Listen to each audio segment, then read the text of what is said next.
Hey y'all, welcome back to my channel. It's me, Acrylic Cake Glam, and I'm here today to talk about, this is my show overview. I don't know how I'm going to do this. I don't know how I'm going to schedule this. I don't know when this video is going to come out, but I'm here to bring content, okay? And so while the 90s are like still the golden era, they're still dominating, the 2000s is trying to come in right now and make their little run with all the little baby hairs and airbrush t-shirts and stuff like that, and little knob headbows. But the 90s is still the golden era. The 90s had some of the best television shows, and since we're still in quarantine and we have all this time, and some of these shows came out while I was younger, I was a very young girl. Now that they're on streaming platforms, I get to watch them in their entirety and watch them in sequence. And so I did Mr. Cooper's video. So if you haven't seen Mr. Cooper's video, please check it out. Tell me what you think, because I recently watched Hanging with Mr. Cooper on HULU, and I had some opinions about Hanging with Mr. Cooper. And now that I'm done watching Living Single for the second time around, I got some opinions about that and some things that I didn't notice in the first video. So this is not a video to give you a summary of the show, even though I'm going to be hitting some bullet points that happened along the show. But I'm just here to give you my opinion as a 90s kid rewatching shows that were prevalent during the time that I was growing up, that I was a young child, and going into the earlier 2000s in my adolescent years. So just so y'all can get a scape of how old I am, I think during the time that Living Single was out and went off the air, I think Living Single went off the air in 99, so I was around 5. No, I'm lying. Living Single went off around 97, 98, so I was around 5 or 6. So of course, you know, we got our friends Khadijah, Sinclair, Regine, Max, Kyle, and Overton. Of course, you know, Sinclair and Overton began dating. Sinclair is Khadijah's cousin. Khadijah is the owner and founder of Flavor magazine. They all live in the brownstone in the middle of New York City. Obi Overton, and he also goes by Obi, is the handyman / maintenance guy that maintains the brownstone. Max is a lawyer. Regine has had a couple of different career changes. At first, she was a boutique buyer. Then she became a seamstress on set of a daytime novella. And then she became a wedding / event planner at the end of Living Single. So, what I loved about Living Single is that with the cast, the chemistry that they had on set was so organic, and you could tell like it was no awkwardness, even from the first episode. And if anybody peeped, the first episode of Living Single was actually shot in the same house that Family Matters was filmed in.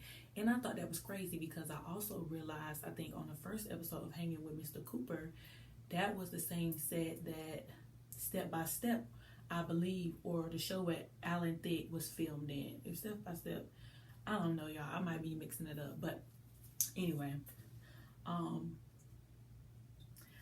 love the chemistry. And one thing I really did love, I love the relationship that Overton and Sinclair had. I just feel like, you know, as a 90s kid, you were always, Martin and Gina was always throwing in your face.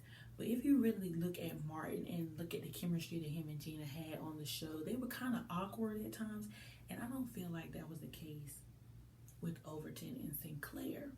And I always loved how they had such a puppy, not a puppy love, but it was very goo goo gaga. It was very corny, but it was so cute to me, and it was so chill and lovable. I love the little nicknames they had for each other. So cute. Khadijah was so independent. She was so wrapped up in Flavor, as she should be, because Flavor was her baby.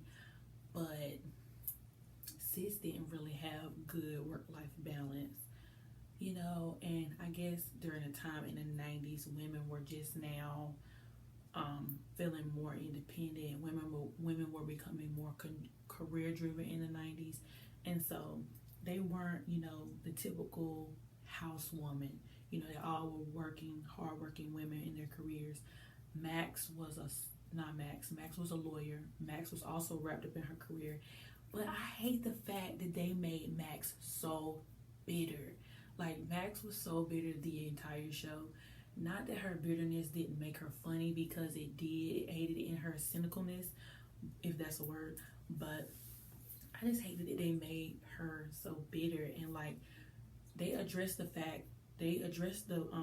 relationship that made her bitter, which was when she was engaged to this guy named Greg. He left her in college to go play basketball. But when Kyle and Max started dating, I feel like because of that relationship and because of the writers, they made Kyle and Max's relationship very tug and pull. And that's one thing that I did not appreciate throughout the duration of the show, because it took so long for Max to open up to Kyle and to tell Kyle how she really felt about him, when Kyle was basically in love with Max the whole show. So, of course, we have Kyle. Kyle was the New York stockbroker. He was a young black professional trying to break into a field that, you know, many black people, especially in New York and on Wall Street, weren't in. So I thought that was very nice that they added that to the show. I like how they had such a camaraderie. Like, they would walk in and out the door. They had keys to each other's apartments. Regine was just so bougie. What could Khadijah say? She was fresh out of the project. She was like, I don't know how you got so bougie when you're from the projects. I thought that was so hilarious, y'all. Because, like, looking at Regine and looking at how materialistic she was, you would have never known that this was from the projects. But it was just, you know, funny because of all the relationships like they had. Like, Regine and Khadijah grew up together. Max and Khadijah went to school with each other in college, and then Khadijah and Sinclair were cousins, and so it all came together, and it you know, it flowed well on the show. And Matt and Kyle and Overton actually grew up together in Ohio, and so when Kyle moved to New York to work on Wall Street, Overton came with him to New York. And I feel like that's legit how friends used to do. Like, if you had a friend and your friend, both of y'all were in this like part of your life where you just like, what the heck, new beginnings, you would pack up with your best friend and go. And I feel like friendships don't do that no more.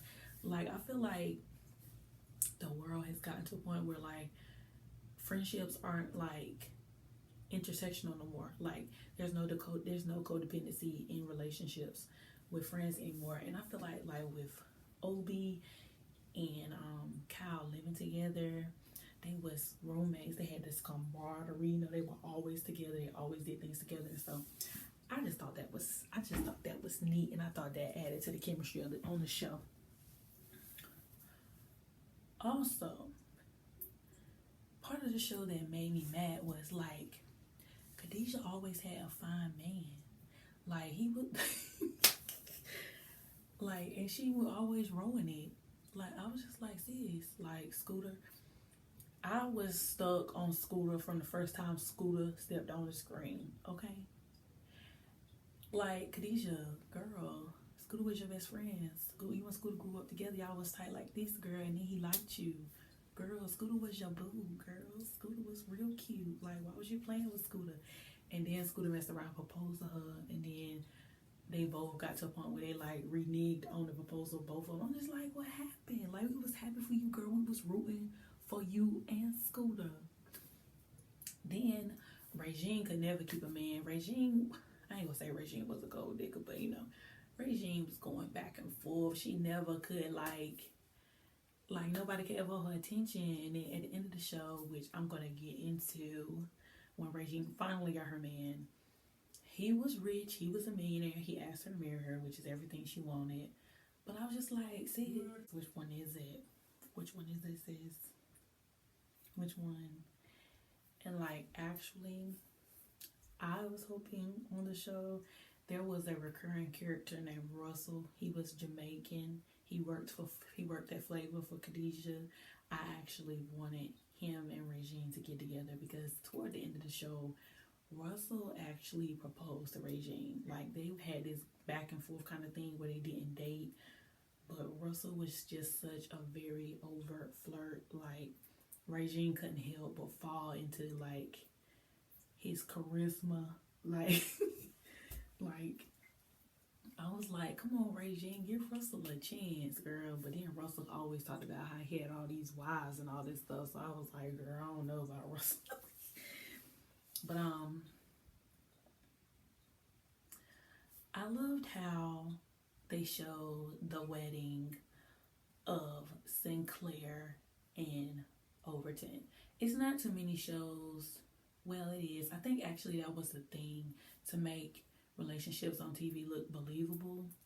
There were a lot of shows that had wedding like episodes, and I appreciated them giving Sinclair Overton a wedding like episode. I thought it was cute. I was here for it all the way.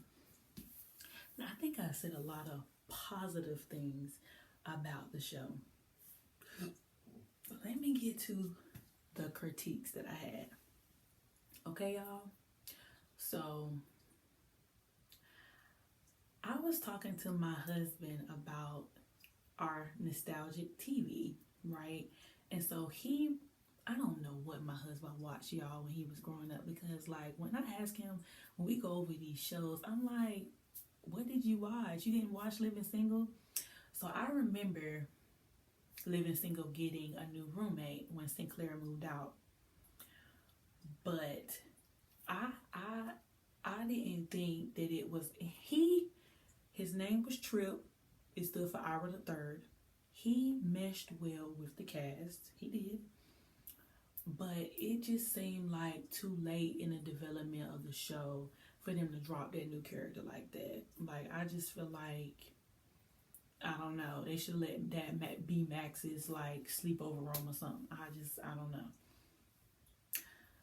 Back to what I was saying about talking to my husband about, black sitcoms. And I feel like when it came to the duration of black sitcoms back then, for some reason around season 5 or 6 was the end of the series. It was the end of the show.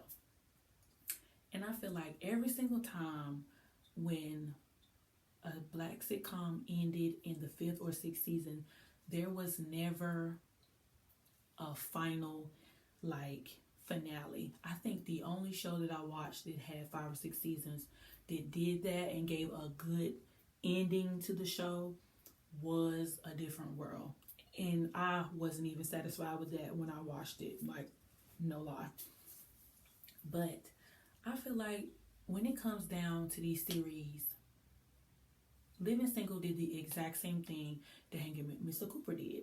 They gave us a 5th season, and the 5th season was half of the episodes of the prior seasons. If we get in 20 to 25 episodes, season 1 through 4, I don't know what the producers and the networks of the past did, but giving us 4 seasons of Living Single and then coming the 5th season and giving us 13 episodes was a waste of y'all's time, y'all's budget, and the fans' time.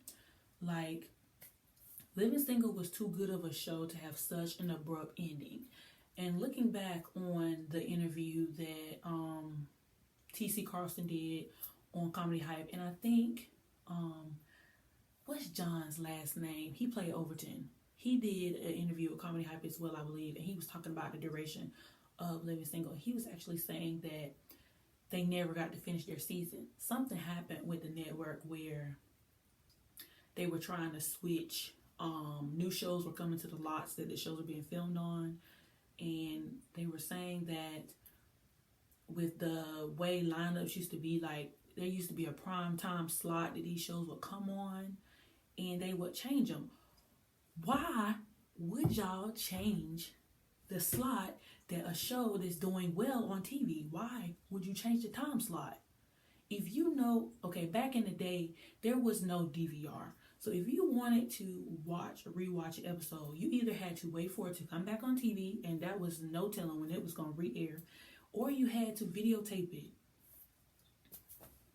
It's not like how we have it now, where you can set your DVR and you don't even got to be at home and you can record it, or you can just, miss it and it's going to come back on the next day, or when you can log on online using your Spectrum or whatever password and rewatch the episode online. They didn't have that in the 90s. So why networks? Why? I don't know what network. I want to say it was on NBC. I don't know why NBC did Living Single like that. And then for Living Single to be basically tossed to the side, copied, and then Friends was created. And they even said the creator or the guy who created the show Friends took the basis of Living Single and created it.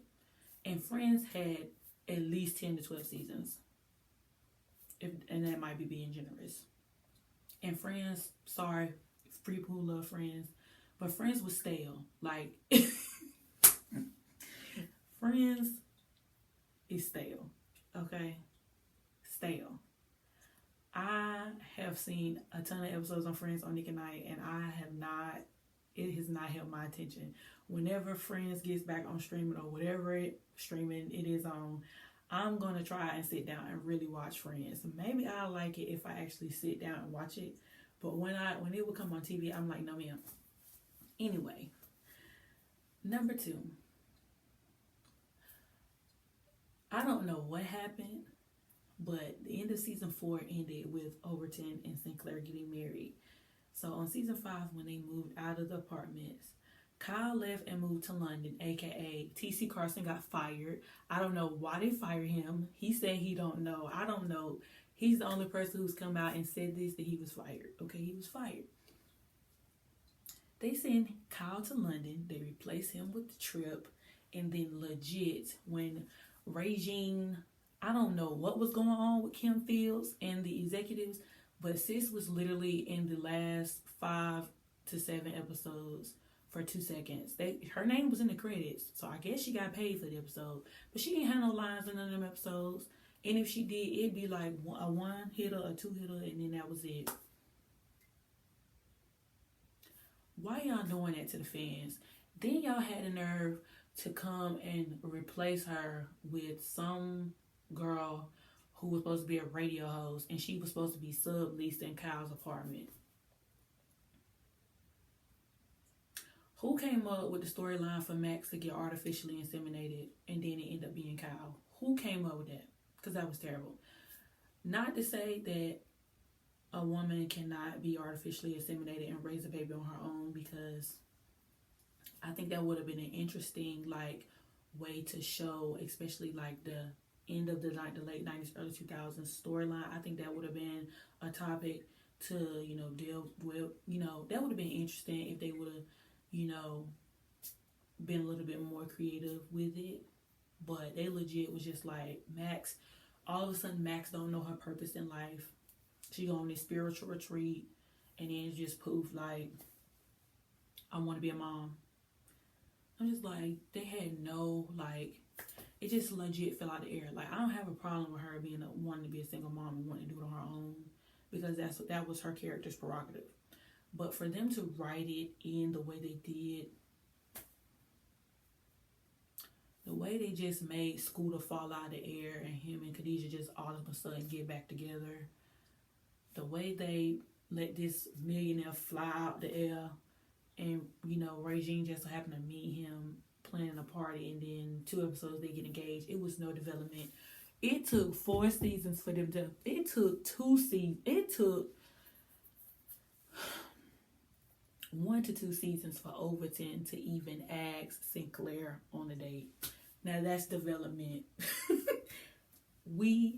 It took 2 seasons. It took 4 seasons for Max to tell Kyle that she loved him, and she told him that for the first time at Overton and Sinclair's wedding. And you literally dumped this guy who we don't know on Regine.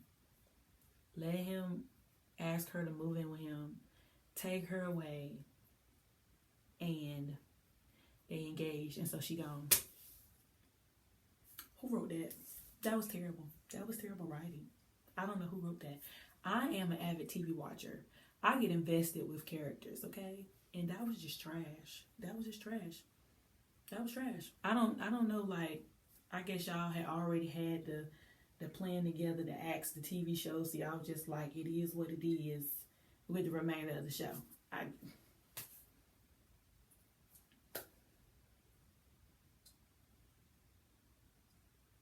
I was here for Max and Kyle getting back together, but y'all ain't have to do it like that. I mean,